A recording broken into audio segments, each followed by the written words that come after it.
Chelsea, have you ever applied for a job, maybe exaggerate a little bit on the resume, and you were really worried about them finding out or asking about it? Maybe a little. Okay.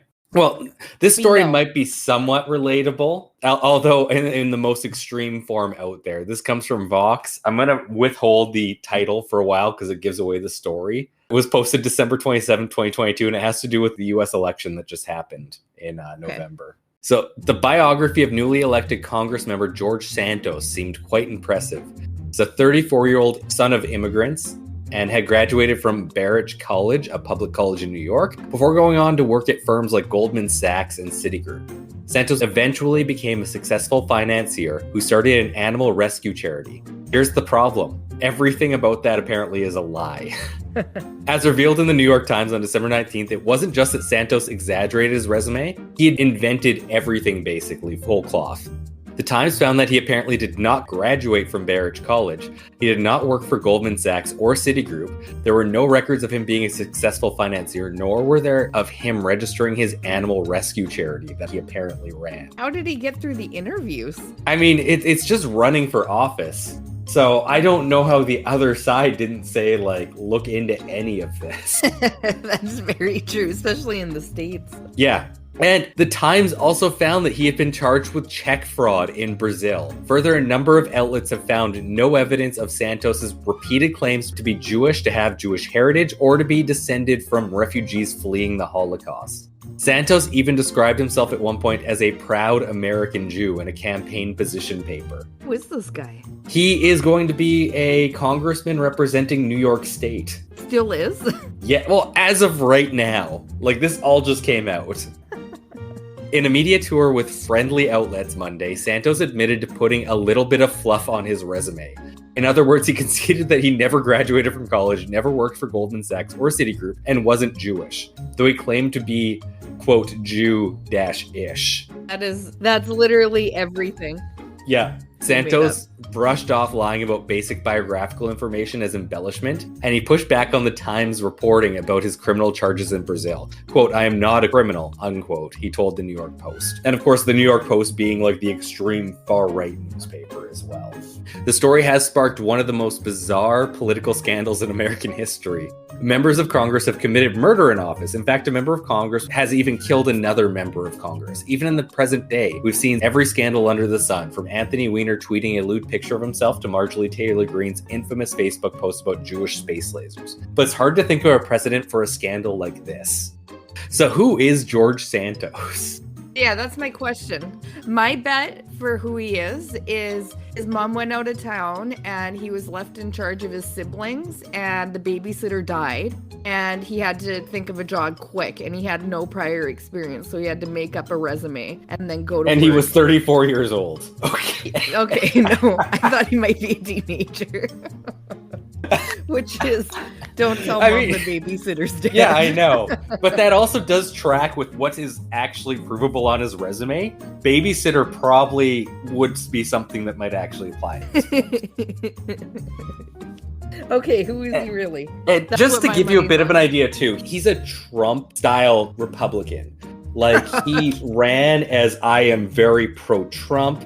I am also a gay Republican, so that nobody can really fight me on certain things because, a lot of conservative rhetoric is bad on that. I don't know at this point. Like, literally everything. Yeah. The only thing I do know is I'm pretty sure the guy does like Trump in his policies. I could see not being able to lie about that. There are some things we do know about Santos, the openly gay son of Brazilian immigrants. He was elected in November to an open congressional seat that includes a thin slice of Queens and much of the North Shore of Long Island in Nassau County. I probably missaid that word, but whatever. Santos defeated Democrat Robert Zimmerman by a margin of 54% to 46%. This represents a major swing from 2020 when Biden had won the district by the same margin, and that year Santos ran against incumbent Tom Suozzi in a similar district and lost handedly by a margin of 56% to 43.5%. The representative-elect is also an ardent Trump supporter, so much so that he was at Trump's Ellipse rally on January 6, 2021, and has repeatedly falsely claimed that the former president won the 2020 election. Also, for all his alleged lying about his resume, it is clear that one of the companies that he actually worked at, Harbor City Capital, has been accused by the Securities and Exchange Commission of being a Ponzi scheme. As for Santos's other employment, he did spend a stint as a Portuguese language customer service agent for Dish Network a decade ago. So those are the two jobs they can confirm. Those are the two things they can confirm. Then those were on the actual resume? Mm-mm. It was just going back and being able to see what they could actually find. Okay. It's not like he was talking about his work on the call center at Dish when he was running for office. So my theory could still check out. Yes. What we don't know a lot. This ranges from basic facts about Santos's biography to details about his dealings with the Brazilian criminal justice system and everything in between, including where he actually lives. What? But most importantly, we don't know where he actually lives. They've never been able to confirm it. Most importantly, we don't know where Santos's money comes from. The representative-elect loaned his own campaign $700,000 during the 2022 election cycle and claimed an income of $750,000. He also listed millions of dollars in assets, including an apartment in Rio de Janeiro worth up to $1 million and a 7-figure savings account. This is not good. It's a major shift in the fortune for someone who was evicted twice in 2015 and 2017 for failing to pay rent and had been taken to court for not paying debts. Even in 2020, he reported income in one category, compensation in excess of $5,000 paid by one source, with no other assets. In 2020, the guy was worth roughly $5,000, and now he has a multi-million-dollar bank account. Santos has provided no information about his finances on his media tour except to concede that he owned no property. He had previously claimed on Twitter to be a landlord who owned 13 properties. So what happens now? Dan Goldman, a fellow representative-elect from New York and a former prosecutor, has suggested that Santos face criminal investigation for conspiracy to defraud the United States, as well as filing false statements to the Federal Elections Commission. In an interview with Fox, Goldman shied away from weighing in on whether Santos should be denied his seat in Congress. Quote, I think the bigger question is not whether I think George Santos should be a member of Congress. The bigger question is whether Kevin McCarthy and the Republican leadership think that George Santos should be a member of Congress, end quote. However, as of now, McCarthy needs Santos almost as much as Santos needs McCarthy. The Republican leader is facing a revolt among hard right Republicans opposed to him becoming Speaker of the House in January. With the slim incoming GOP majority, it means McCarthy can only risk a handful of defections for a position that requires a majority vote of the entire House. Shortly before the Times story was published, Santos endorsed McCarthy on Twitter. Further, because Santos represents one of the most Democratic seats in Congress, held by a Republican, forcing him to resign under any circumstances risky. It would be a difficult seat for a Republican to hold in a special election, and a loss would further imperil an already slim GOP majority. In the meantime, it's a matter of waiting for the next shoe to drop. The Office of New York Attorney General Letitia James is already looking into some of the issues that have come out, and unsustainable as the current status quo might seem, the only impetus right now for Santos to resign would be a sense of shame. And it seems very unlikely that he carries that burden, as he's gone on TV many times saying, I did lie a little bit, I'm sorry. But is that not wild? That is a wild story, and I quite enjoyed that. Good. If you want to go read the story yourself, it's called Did George Santos Lie About Everything? By Ben Jacobs on Vox. And that's why I didn't. That he Isn't it great might where if you not lose that job? Yeah. Isn't it great how if you go into any job interview personally with that much lying, like even a little bit of lying, you're kicked out the door in like 5 seconds. This guy, no, he's probably going to serve for a little while at least.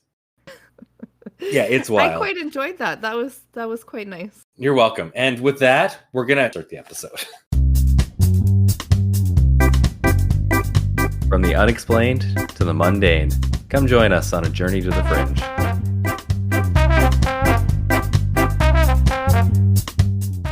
Hello and welcome to Journey to the Fringe, now nominated for 4 Emmys. It may not have the same impact if you write to the judges nominating yourself, but they say it's just an honor to be nominated.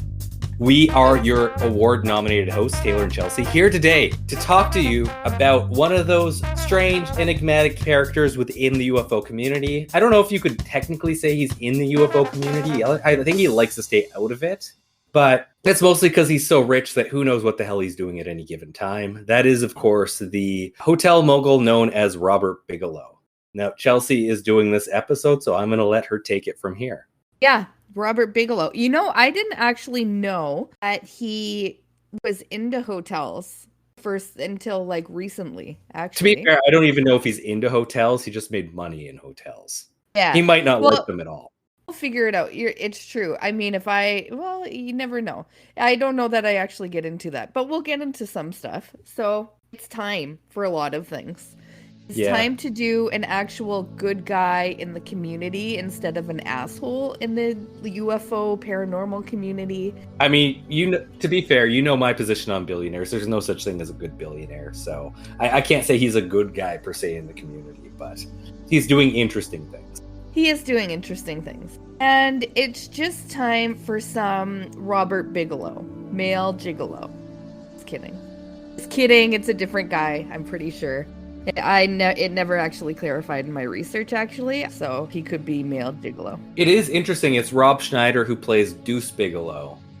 And it's an amalgamation of both those names. So I'm just wondering if there was any sort of karmic comedy going on. Yeah. Universal comedy going on in that. Nothing came up in my research, so I cannot confirm nor deny that. Okay. So we can just... I don't even know what we can't confirm or deny, but we can't. We can just leave this now shrouded in mystery and move on like it never happened. Okay, so the point that I'm trying to make, nonetheless, is that today is the day we will finally take a look at the man, the myth, the legend, the very opposite of asshole, but more beloved saint of the paranormal community, Robert Bigelow. Notice I didn't say billionaire, because saints aren't billionaires. And he actually really reminds me of someone that would show up in the Venture Bros. Like this eccentric person with lots of money. Like he wouldn't be a villain, I don't think. I mean, then who would they be? That's all that show is. He would be someone like... would he be... Oh, what's his name with the giant head?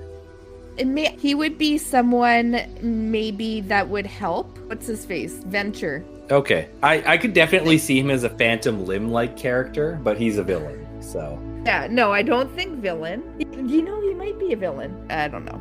Okay, let's get into this. Out of the Venture Bros, because he's not actually in the Venture Bros. He's a real person. Born May 12th, 1944, Robert Thomas Bigelow, it's pronounced Thomas, grew up in America's most wholesome town, Las Vegas, Nevada. At the time it was. Yeah, it still is. Robert took an interest in the nuclear weapons tests happening about 70 miles northwest of Las Vegas, and there started his passion in science. At the age of 12, Bigelow decided that his future was in space travel, as we all did when we were 12 years old. I know I did.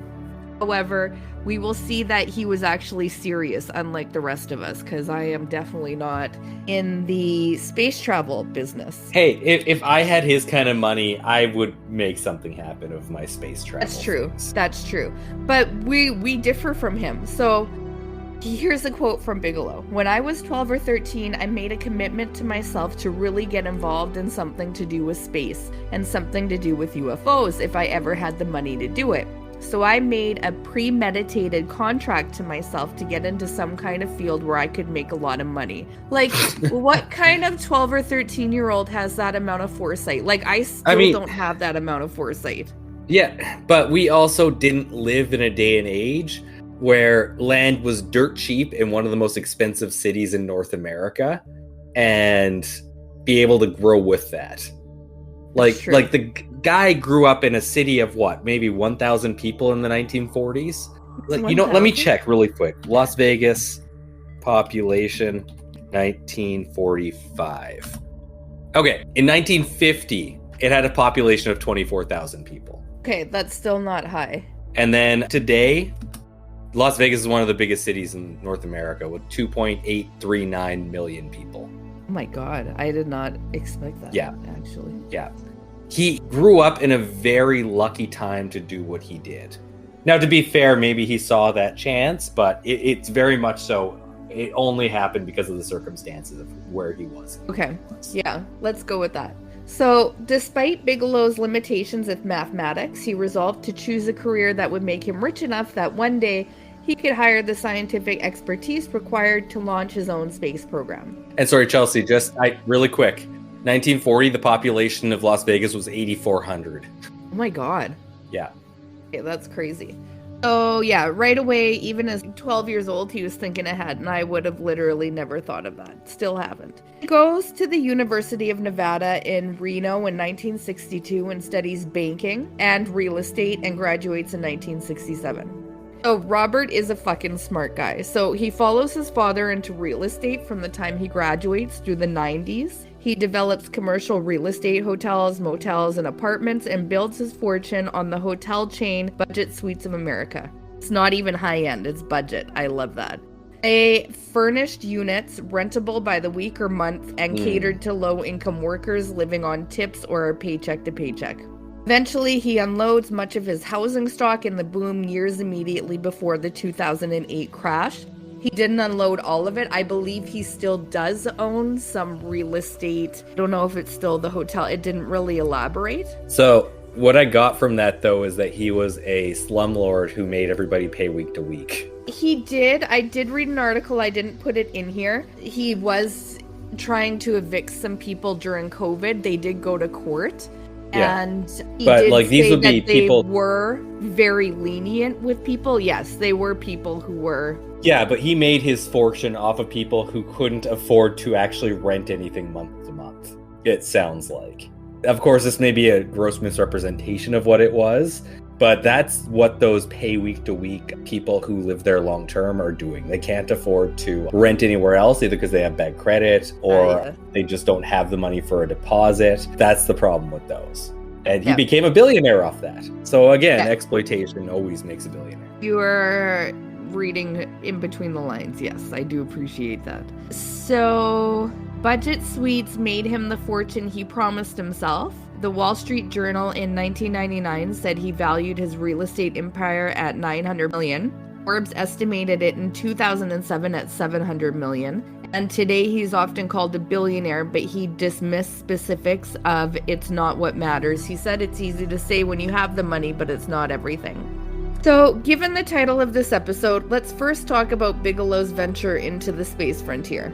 Unless we have anything to add on that last part. No. That's his beginning. I don't mind when a billionaire actually says it's not about the money and he's not upset that it's misquoted. As a very famous Donald Trump once sued the Forbes list for misstating his net worth. Oh, great. That's a really great trait in a person. He's the king of lawsuits, that guy. So, let's talk about the space frontier. In 1999, Bigelow founds Bigelow Aerospace.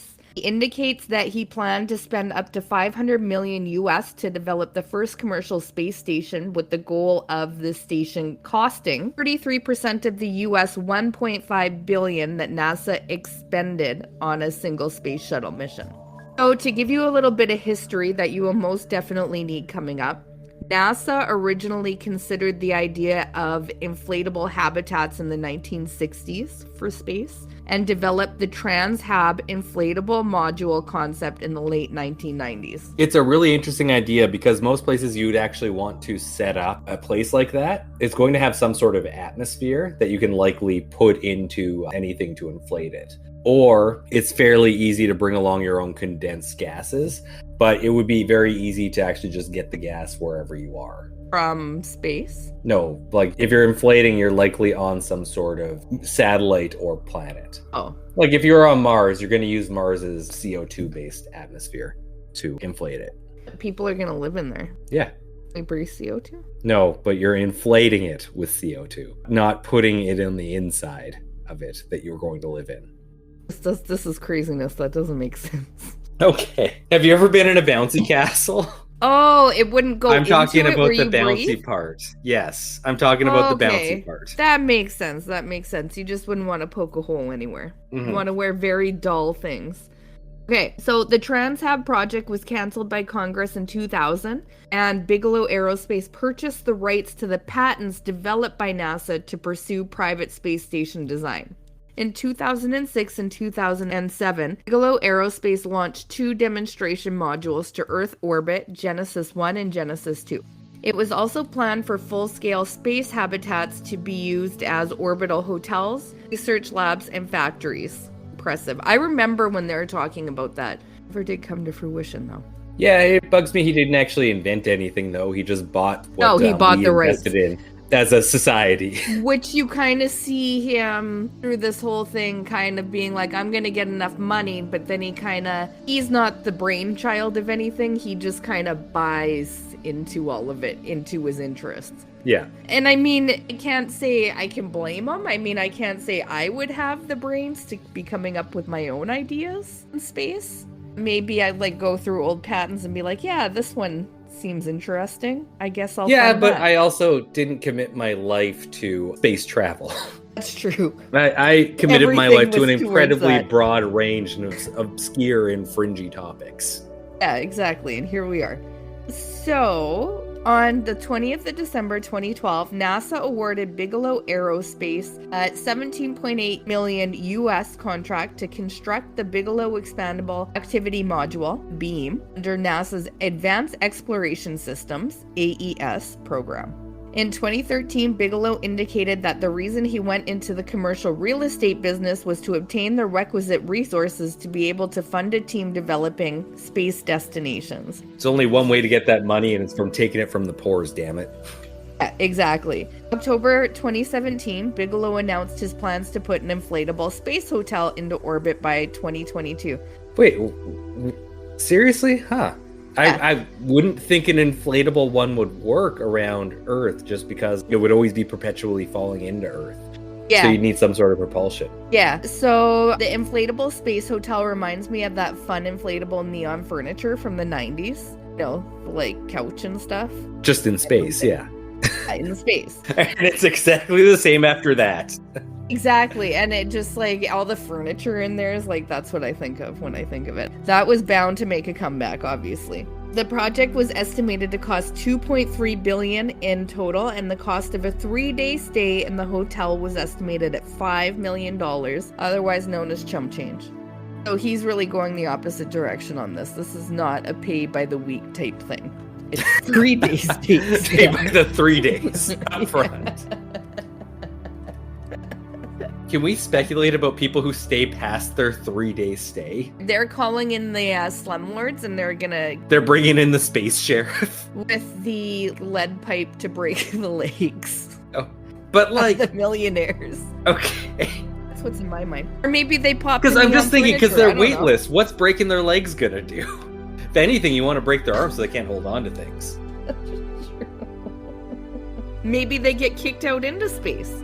They just, on the 4th day, if somebody's still in there, they just open the exterior hatch. Serves as both an eviction and a cleaning service. I love it. Okay, so I know you're trying to distract me from the math I was just about to talk about. You're welcome, by the way. Favorite thing. So I'm sure you're doing the math. Taylor was looking out for you. That math is so easy, I can even do it without a calculator. So don't be scared. Can you? Like, don't look at your screen. Don't look at your screen. Say it. How much in a year? How much in a year? How much in a year per room? What do you mean? Because they can save 3 days for $5 million. $5 million. How much in a year per room? Oh no, I don't do that math. Oh, okay. It's about 605 mil. Yeah. I don't think they'd allow that. I don't know if they would. So anyway, 2020, okay, I said math too much and there's too many numbers floating around in my head.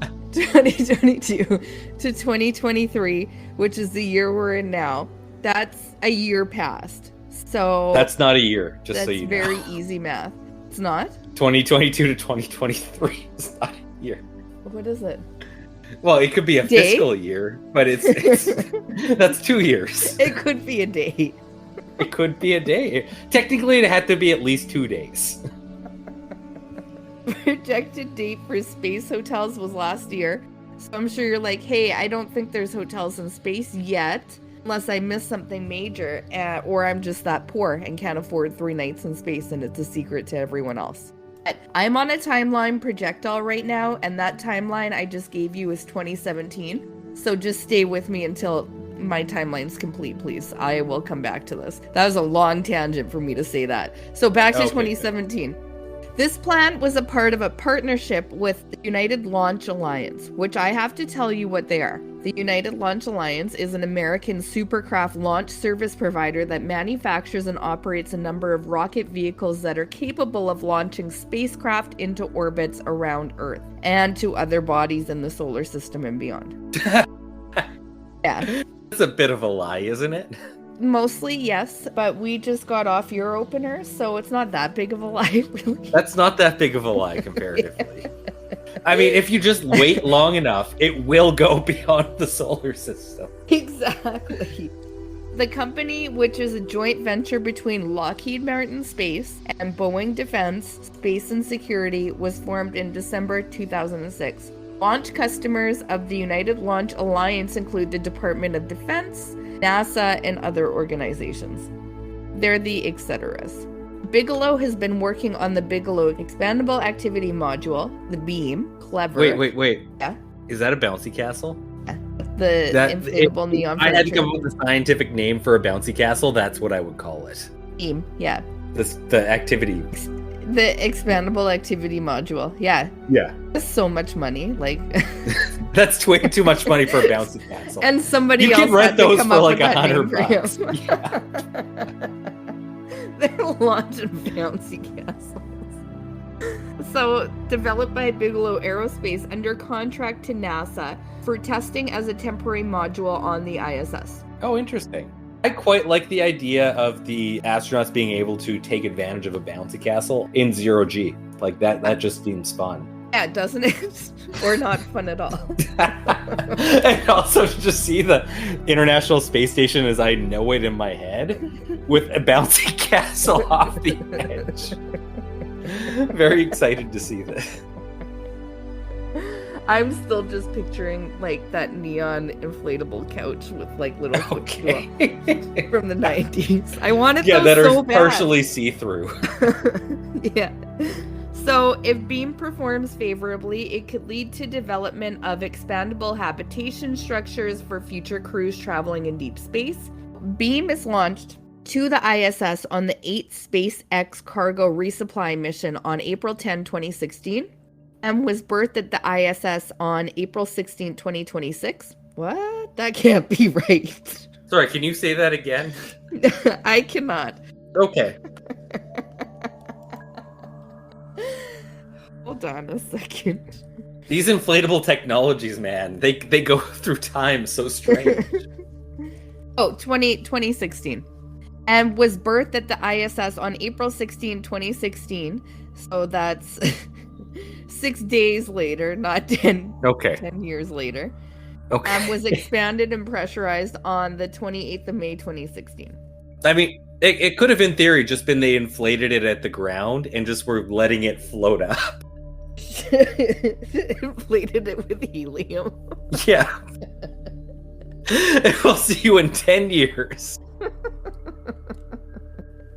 Although originally planned to be a 2-year test, it had exceeded expectation, and it is used as additional cargo storage at the ISS to this day. Oh man, that seems less fun.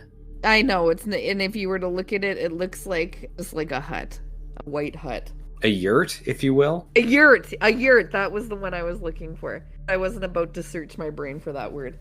Okay. In March 2020, Bigelow Aerospace laid off all 88 members of staff and halted the guy that came up with the BEAM name was laid off. No. Yeah. He was a part of those 88. It was he was integral to those 88 people. I mean, to be fair, he probably got those people those jobs up until that point.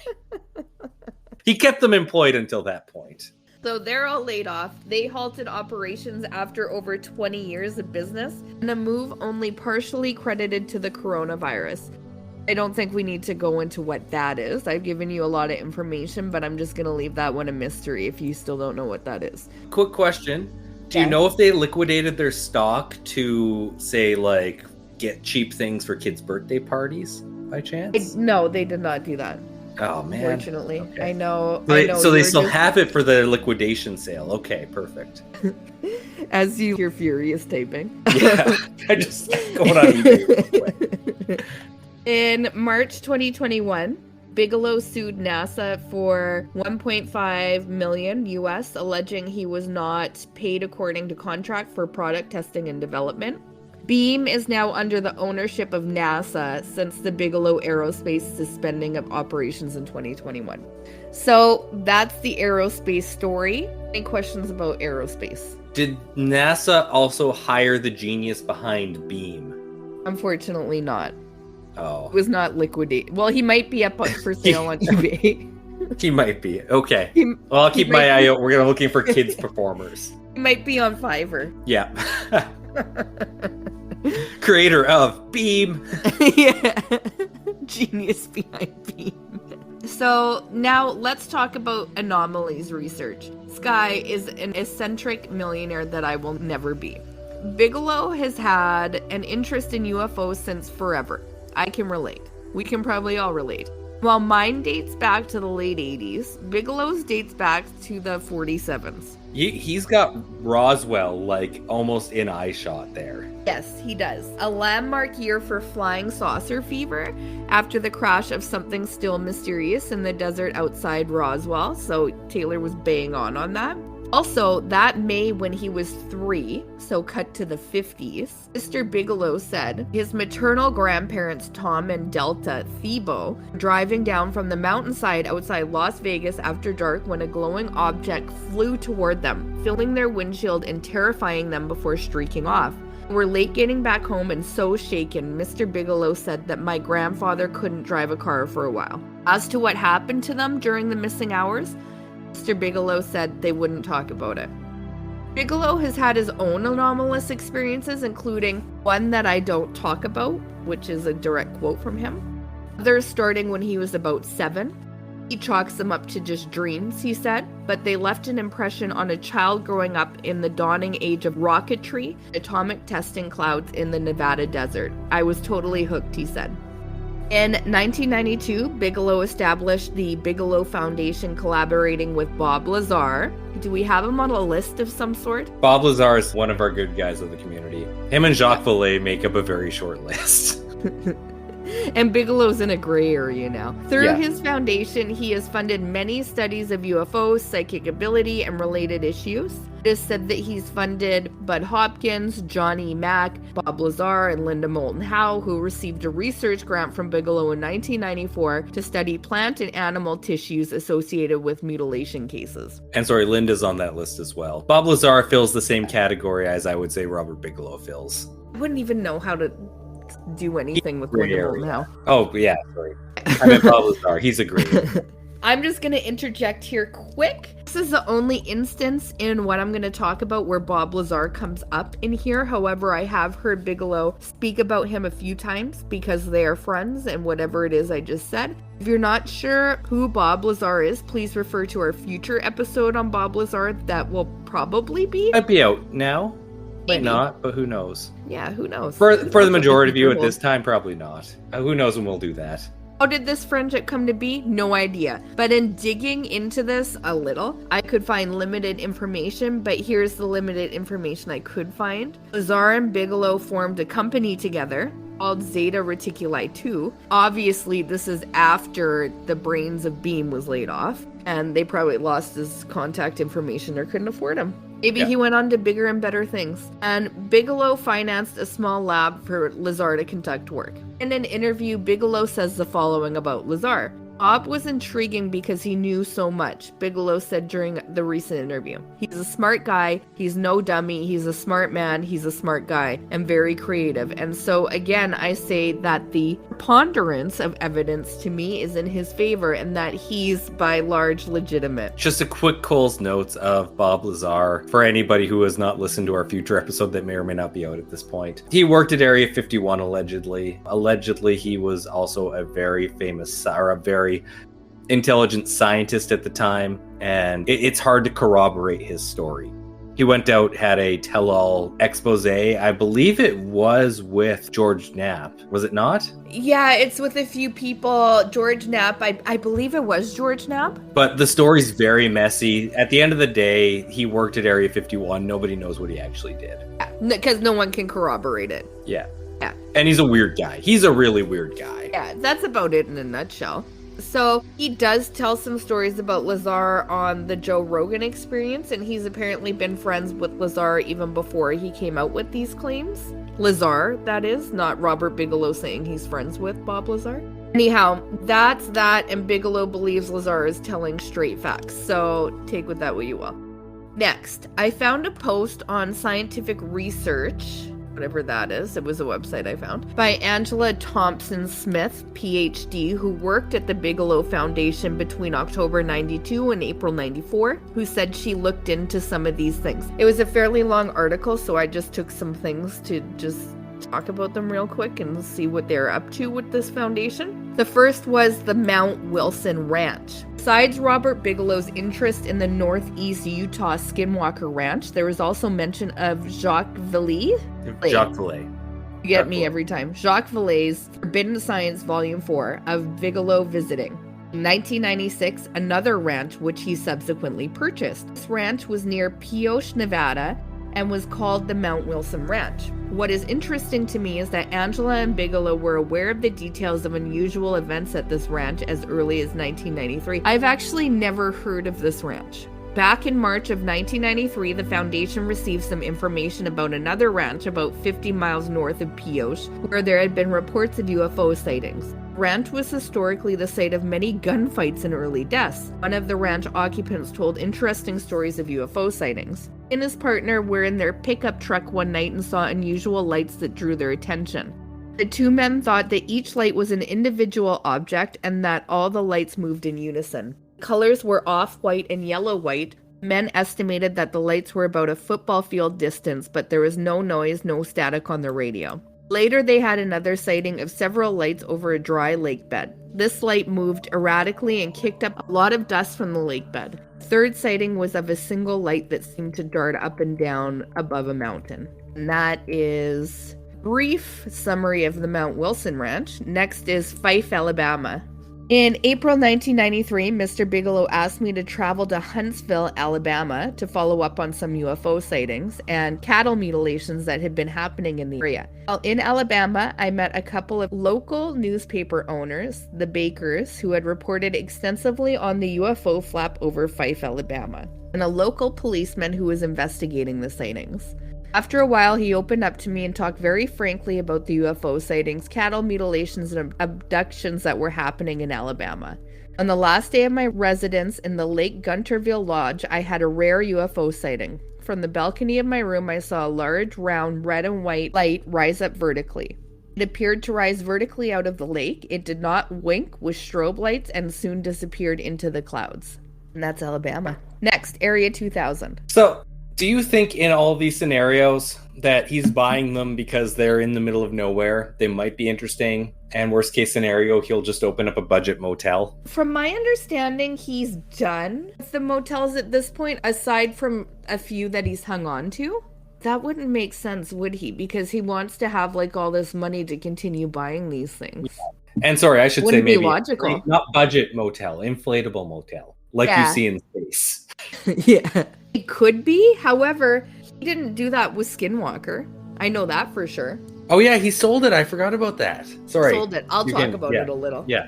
I think it's more just he was interested in the phenomenon, and instead of just being like, I'm interested in this, let's send a researcher, he was like, I'm gonna buy it.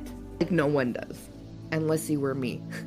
Next one, Area 2000, which I also haven't heard of. Also in the spring of 93, Bigelow funded a radio show which commenced on the 4th of July, 1993, and was called the Area 2000 Radio Show. I thought this was an area, physical area. I was going to wonder what happened with all the other 1999, 98, because we know about areas, right? Areas, yeah. Yeah. This ran for 6 months until Bigelow lost interest in it. I'm bored. Goodbye. Even if you come up with a good catchphrase or acronym, you're gone. Angela's job was to find interesting, relevant news stories and have them ready for Las Vegas journalist George Knapp to read on air. Oh, that's so sad. Oh. How did he lose interest in this? I love George Knapp. I'm bored. I'm fucking bored of you, George. Later, Linda Moulton Howe joined the station as a news presenter. What? How did this stop? I've never even heard of this. Well, it was 93, wasn't it? Yes. Okay. Show generated reports of sightings and other experiences, and we followed up quite a few UFO sightings around the country. That was a quote from who, I'm not sure. Oh, probably Angela. Wait, I was talking about her. Whoever Angela was. She worked for him, of course. So that's the end of Angela. We're not talking about her anymore. Bye, Angela. Goodbye. In 1995, Bigelow founded the National Institute for Discovery Sciences, which is NIDS, to fund the research and study of various fringe sciences and paranormal topics. You can tell this is before Beam, guy. I know. It just doesn't have the same pizzazz anymore. Yet. This organization... This organization studies UFOs, cattle mutilation, black triangles, etc., and Deputy Administrator Colm Kelleher was quoted as saying the organization was not designed to study UFOs only. We don't study aliens, we study anomalies. They're the same thing in a lot of people's minds, but not in our minds, unquote, but in our hearts, unquote by me. By the way, the organization attributes the black helicopters to the military. And that is just a fun fact for you there. That does not have really any bearing on anything else other than that was their finding on that. I've literally not given you anything else. Following year in 1996, Bigelow purchased Skinwalker Ranch. I don't think I really need to say more about that here because that would be its own episode that I don't even think we would even know how to begin to touch on. So touch on it. But we will. At some point, I think we will. Maybe a little, as best as we can. I think we've alluded so much that at some point we have to at least acknowledge it. I found it really awkward to say touch it a little. I don't even want to touch it a little. Okay. So episode maybe not forthcoming. So if anyone's listening to the future, did we do it? I don't know. Let us know. Yeah, let us know. Bigelow purchases the ranch for $200,000. Can you imagine? How many acres was it? Does it say? This is not even a price you pay for real estate. How many acres was it? Like, it's got to be a quarter section at least, right? Like, at least 400 acres, 600 acres? It has to have been in something that No, I don't know about that. 512. Yeah, about a quarter section. Okay. Mr. Bigelow said he saw interdimensional forces at play through portals at certain paranormal hotspots like Skinwalker. He also said that he had frequently visited the ranch without experiencing the kind of chilling events others reported, as if some intelligence were selecting the people to act upon. Bigelow quotes, "I slept like a log every single night," he said. I don't know why he then didn't rent it out and saying this is the best sleep you'll ever get. Put some inflatable domes up on it. Inflatable couches everywhere. It's like going back to Blockbuster. It's the 90s, but haunted, and you'll sleep so well. You won't see shit. And no human was physically harmed, but he said he and other visitors often carried strange things home. Like a sulfurous, like a good sleep. Yeah. Like feeling super rested. And he also stole so much shit from that place. He owned it. He does seem like the owner who just like he goes into the lab and just starts stealing shit, but he can't do anything about it. He's being really secretive about it, but he technically owns everything. That's like an test tube just sitting there. He puts it in his pocket. Typical. It's typical of eccentric. Got a trench coat on with so many pockets. Just like filled with shit. It's not even good shit. Nope. It's more useful where it was, especially for you. Okay, so the stuff that people are actually carrying home is things like sulfurous stink in a certain part of their house. His wife felt the presence of a faceless creature pressing down on her side of the bed. That's a very weird thing to say upon reading it just now and thinking about it. I don't know how you would feel the presence of something having no face unless you saw it. Yeah, that really sounds like what's it called? Hague syndrome? What's the actual term? Old Hague. Old hag syndrome, but like faceless. Yeah, it could also be like Hat Man or like a lot of different things, but usually those people are witnessing no face. Yeah, I mean, yeah, shadow people. Like it had no face. Yeah. He sold the ranch in 2016 because he was bored for about $500,000. Just kidding, he wasn't bored. He probably was though. To another, and he made a pretty good profit. He did make a really good profit. He sold it to another billionaire, realty tycoon Brandon Fugel, who has continued his own private on-site research. So from now on, it's just passed from eccentric billionaire to eccentric billionaire doing testing on the paranormal there. Quote, the main mysteries at Skinwalker Ranch were never solved, Mr. Bigelow said. But he added, lots of things have never been made public that we have, things that I personally initiated that we have photographs of. I don't know what he's holding on to.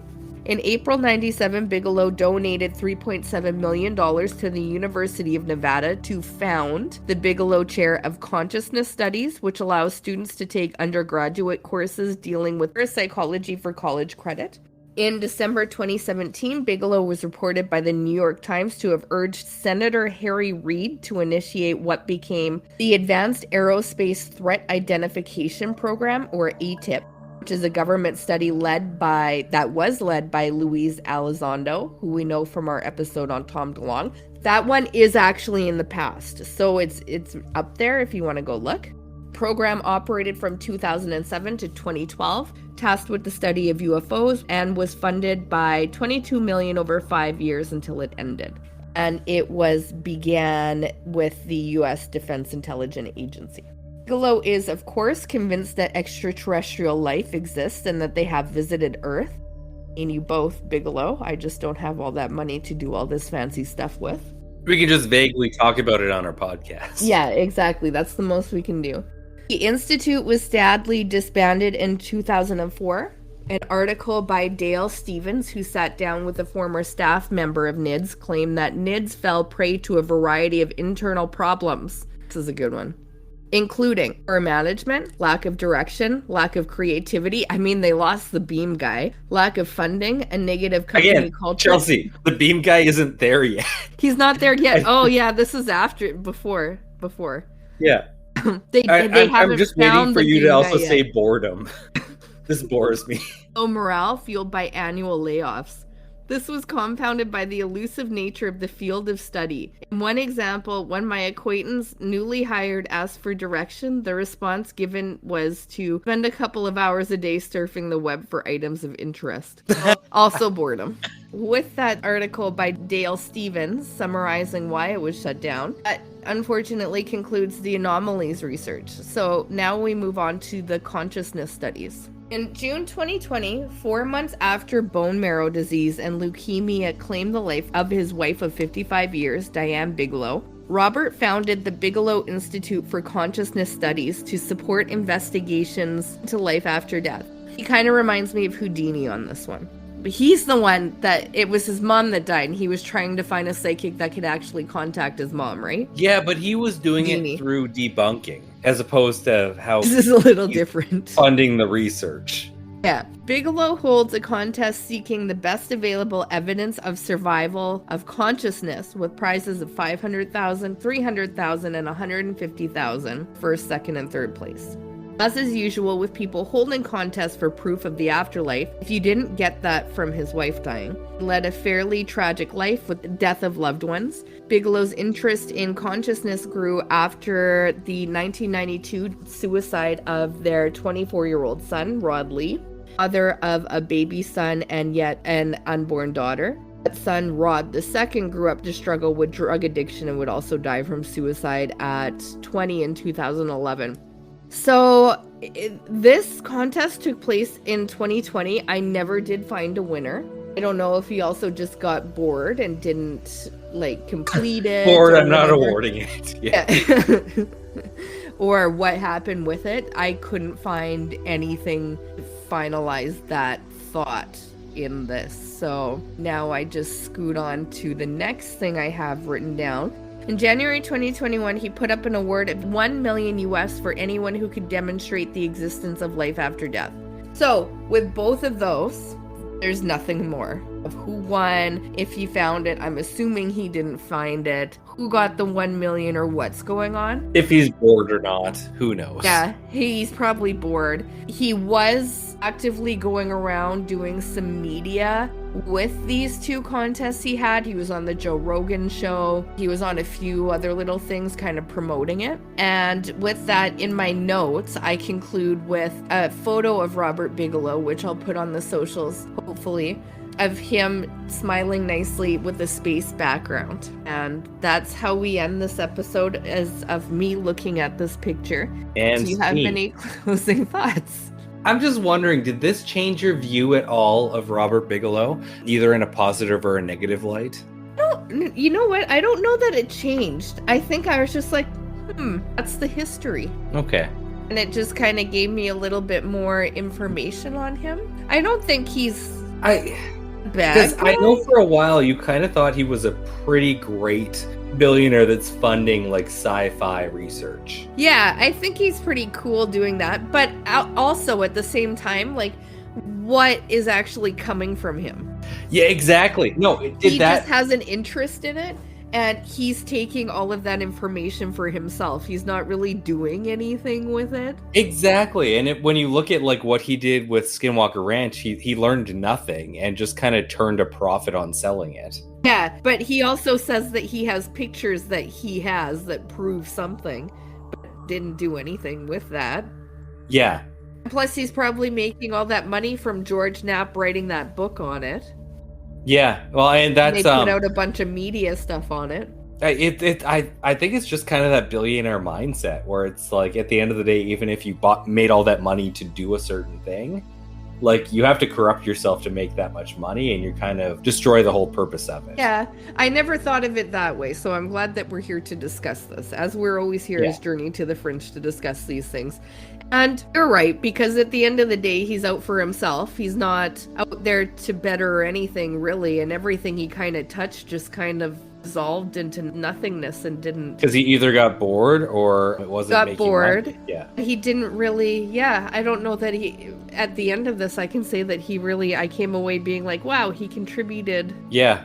to this, but he did. Even Beam, like anybody could go through copyrights and be like, I'll just make this idea they had. If I had enough money, I could skim through, or I could pay several people to skim through NASA, the Pentagon for things that they have patented that they're not doing, and say, hey, let's just take that. Just to say that you had your hand in it and you can fund it. Yeah. So I guess that's the takeaway. We didn't really get...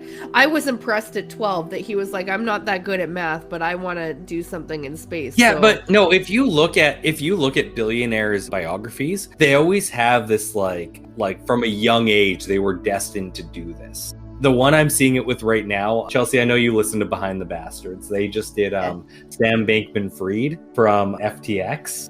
And they have that little like cult of personality behind him, and how like he talks about from a young age that he was destined for greatness, and he needs to make a lot of money to do good in the world, and like all he ended up doing was defrauding everybody. And I should say, allegedly defrauding everybody, because the suit's still in courts. But you know who else was destined for great things? Charles Manson. Yeah. Well, I don't know if he was destined. He did things. Yeah. He did. And large in nature. He knew that he was destined for greatness. And so there's also that. Consider the billionaires. Yeah, and let's face it, if he were to have actually been a billionaire when he did those things, the biography would look very different. It really, really would. It would look very, very different. Incredibly. You bring up a very nice point on that. Yeah. That's the story of Robert Bigelow. Well, thank you for bringing that to us, Chelsea. I don't know whether or not to call him an asshole of the UFO community. I think enigmatic is the best way to describe it, being somebody that you can't fully understand, for we are not rich enough to do that. Yeah, it's true. That's an interesting character. I look forward to doing more of these spotlights on people, because they're always weird when it comes to this group. Yeah. But anyhow, that's probably a great place to end this off. I have been Taylor, here with Chelsea. We are Journey to the Fringe. Thank you all for listening, and we'll see you next week. Okay. Thank you for listening to Journey to the Fringe. If you have liked what you have listened to, please like, share, subscribe, or follow, depending on what venue you are listening to us through. Also, please, if possible, leave a 5-star review, as that really helps us in the algorithms. Should you wish to interact with us, please check us out on your social media of choice. I bet you we are there. And if you really want to communicate with us and give us ideas for new episodes, or tell us that we're wrong and terrible, either way, please send us an email at journeytothefringe@gmail.com. For now, I'll see you in the next episode.